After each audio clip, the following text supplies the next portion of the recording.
Everyone নমস্কাৰ সকলোকে মোৰ অন্য এটি ৰেচিপিৰ ভিডিঅ'লৈ সকলোকে স্বাগতম জনাইছোঁ আৰু আজি লৈ আহিছোঁ কাৱৈ মাছৰ সৈতে তিলৰ এটি সুন্দৰ ৰেচিপি। আশা কৰোঁ ৰেচিপিটো চাই ভাল পাব। তেনেহ'লে আহক ৰেচিপিটোৰ মাজলৈ যাওঁ। এয়া কাৱৈ মাছ বেলেগৰ পুখুৰীত মাৰিছিলে, 4জনীয়ে পাইছিলে হেনো আৰু হাজবেণ্ডে লৈ আহিছিলে। মই খাবলৈ মন গৈছিল বুলি কোৱাৰ বাবে লৈ আহিছিলে আৰু এয়া মই জীয়াই থৈ আজিহে ভাবিলোঁ আজি তিলৰ সৈতে বনাম। আৰু এয়া মাছখিনি বাছি ল'লোঁ আৰু কাৱৈ মাছ বাছিবলৈ যে বহুত এলাহ লাগে, তথাপি আৰু খাবলৈ মন গৈছিলে যেতিয়া এয়া বাছি ল'লোঁ। এয়া মাছখিনি বচা হৈ গ'ল আৰু হালধিখিনিও একেলগে সানি ল'লোঁ। 4টাহে মাছ বাচিছিলোঁ, কিন্তু গোটেই হাতখনে খুন হৈ গ'ল, ইমান মানে কাঁইট আছিলে আৰু চব কাঁইটবিলাকে বিন্ধিলে। ভাবিছোঁ আজিৰ পৰা কাৱৈ মাছ নাখাওঁ বুলি। উপায় নাই আৰু এয়া মই আঞ্জাখনত দিবৰ বাবে লৈছোঁ আদা, নহৰু, জলকীয়া, পিঁয়াজ আৰু এটা বিলাহী, এইখিনি কাটি লৈছোঁ আৰু এয়া তিলখিনি লৈ লৈছোঁ। এয়া মাছখিনিও লৈ লৈছোঁ আৰু এতিয়া তিলখিনি ভাজি ল'ম। তিলখিনি মই ৰ'দত শুকুৱাই লৈছিলোঁ। এয়া পেনখন গৰম হৈছে আৰু তিলখিনি দি দিলোঁ আৰু অলপমান সময় ভজাৰ পাছতে তিলখিনি ফুটিব ধৰিছে আৰু এইখিনি সময়তে মই নমাই ল'ম, নহ'লে তিতা তিতা লাগিব বেছিকৈ ফুটিব দিলে। আৰু এইখিনি এতিয়া অকণমান সময় ঠাণ্ডা হ'বৰ বাবে দিম। এয়া তিলখিনি অলপমান সময় ঠাণ্ডা হ'বৰ বাবে ৰাখি দিলোঁ আৰু এতিয়া ঠাণ্ডা হৈ গৈছে। এতিয়া ইয়াতে অলপমান পিঁয়াজ আৰু জলকীয়া 3টা দি এইখিনি গ্ৰাইণ্ড কৰি ল'ম। এয়া তিলখিনি খুন্দি ল'লোঁ আৰু এতিয়া আদা নহৰুখিনি খুন্দনা এটাত খুন্দি ল'ম। এতিয়া মই কেৰাহীখন পাতি দিছোঁ আৰু এয়া কেৰাহীখন গৰম হ'বৰ বাবে দিম। এয়া তেল দি দিলোঁ। এতিয়া মাছকেইটা ভাজি ল'ম।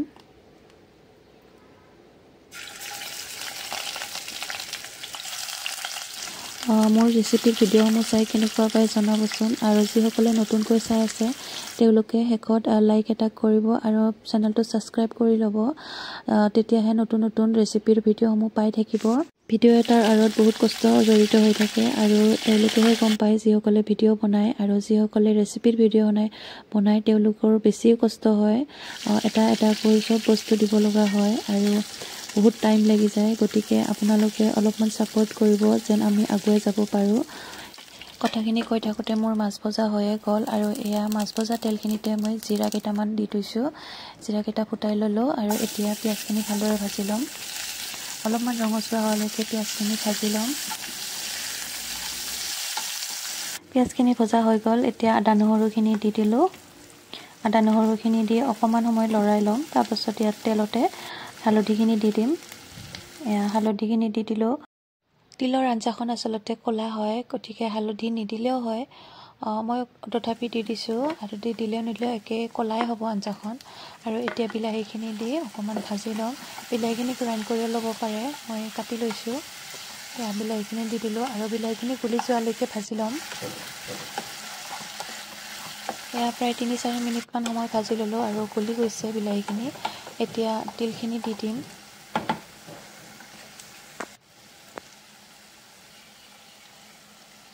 সেয়া গ্ৰাইণ্ড কৰি লোৱা তিলখিনি দি দিলোঁ আৰু তিলখিনি এতিয়া ভালদৰে অলপমান সময় ভাজি ল'ম।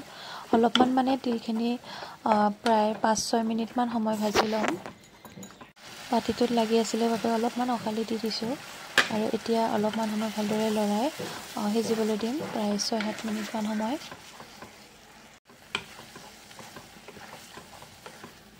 তিলখিনি অলপমান সময় লৰাই লোৱাৰ পাছত ইয়াতে মছলাখিনি দি দিম। এয়া মই অকণমান গৰম মছলা, ৰেড চিলি পাউডাৰ আৰু এয়া জিৰা গুড়ি অকণমান দি দিছোঁ আৰু এইখিনি বেলেগ ইমান মছলা নিদিওঁ বাৰু, হৈ যাব।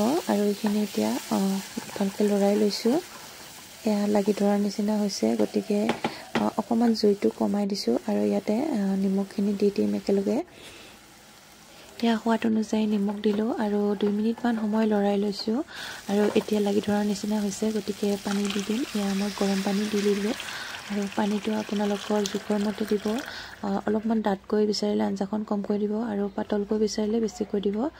মই অকণমান পাতল কৰিয়ে বনাম, যিহেতু মই ইমান গ্ৰেভি ভাল নাপাওঁ, গতিকে পানী অলপমান বেছিকৈ দিছোঁ। আৰু এয়া এটা উতল অহাৰ পাছত এয়া মাছকেইটা দি দিলোঁ আৰু এয়া ঢাকন লগাই দিলোঁ। প্ৰায় 10 মিনিটমান সময় উতলিব দিম।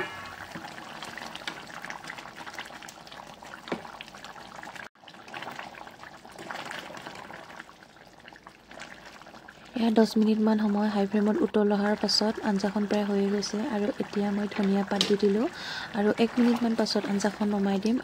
এয়া মোৰ আজিৰ কাৱৈ মাছৰ সৈতে ৰন্ধা তিলৰ আঞ্জা ৰেডি হৈ গ'ল। আপোনালোকে এবাৰ বনাই খাই চাব যদি খোৱা নাই।